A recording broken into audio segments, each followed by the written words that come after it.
त्रिभुवन को ठाकुर जी ठाकुर मानत जाए, ताकि महिमा कह सके ऐसो को जग। ये गिरिराज जी की पूजा है और गिरिराज जी को स्वयं कृष्ण अपना ठाकुर जी मानते थे। उसकी कहना साधारण महिमा कहना साधारण बुद्धि से संभव नहीं है, लेकिन ठाकुर जी कृपा करें तो बुलवाते हैं। यह जो दीपावली का अगला दिन का पर्व है, इस दिन पूर्व में ब्रजवासी लोग इंद्र की पूजा किया करते थे। इंद्र की पूजा इसलिए करते थे, इंद्र प्रसन्न होकर के वर्षा करता था। वर्षा के द्वारा अन्न और गायों के लिए घास इत्यादि होती थी, उसको गाय इत्यादि खा करके मनो दूध देते थे और उस दूध को बेच करके ब्रजवासी धन एकत्रित करके अपना जीवन यापन करते थे। एक बार भगवान कृष्ण ने अपने माता पिता से कहा, पिताजी आप इनकी पूजा क्यों करते हो? आप यदि कर्म नहीं करोगे तो फल कहाँ से मिलेगा? तो भगवान को तो आप भंडारी की तरह समझो। जैसे आप भंडारी को जो सामग्री दे दोगे, मालपुआ इत्यादि की, वो बना के दे देगा।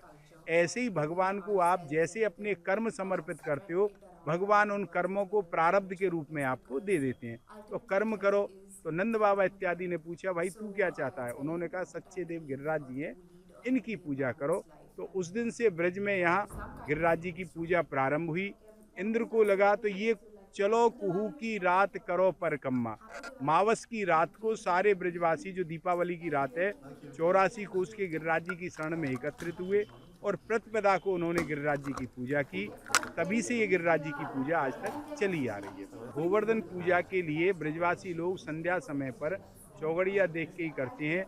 आज भी ब्रजवासियों में परंपरा है, जो गिरिराज जी के नज़दीक हैं वो गिरिराज जी में तो करती हैं, लेकिन जो भी उत्सव है परिवार के सहित, जैसे भगवान ने 84 कोस के ब्रजवासियों को लेकर के बड़ेन को आगे कर गिरधर, बड़ेन को आगे करके गिरिराज जी की पूजा की थी, वही परंपरा आज ब्रज में है। तो ब्रज में सारे ब्रजवासी अपने परिवार बंधु बांधवों के साथ में गाय के गोबर के गिरिराज जी का स्वरूप बना करके संध्या समय पूजा करते हैं।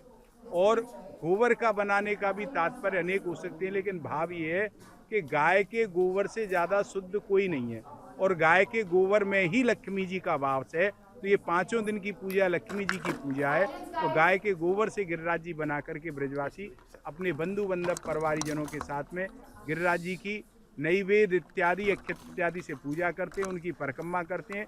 और विशेष रूप से जयकारा लगाने का यहाँ बड़ा महत्व है।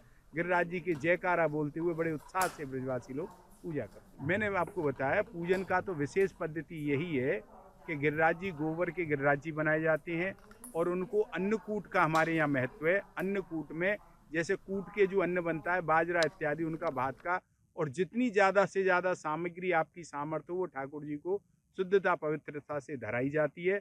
उस सामग्री को धरा करके खूब भगवान की गिरिराज चालीसा इत्यादि का पाठ करें, गोपाल सहस्रनाम का पाठ करें, उसको पाठ करके भोग धराएं और फिर बंधु बांधव अश्व चांडाल पततेभ्यो, अश्व हो, चांडाल हो, पतित हो और यहाँ स्वान कुत्ता, सबको वो भोग बांटना चाहिए।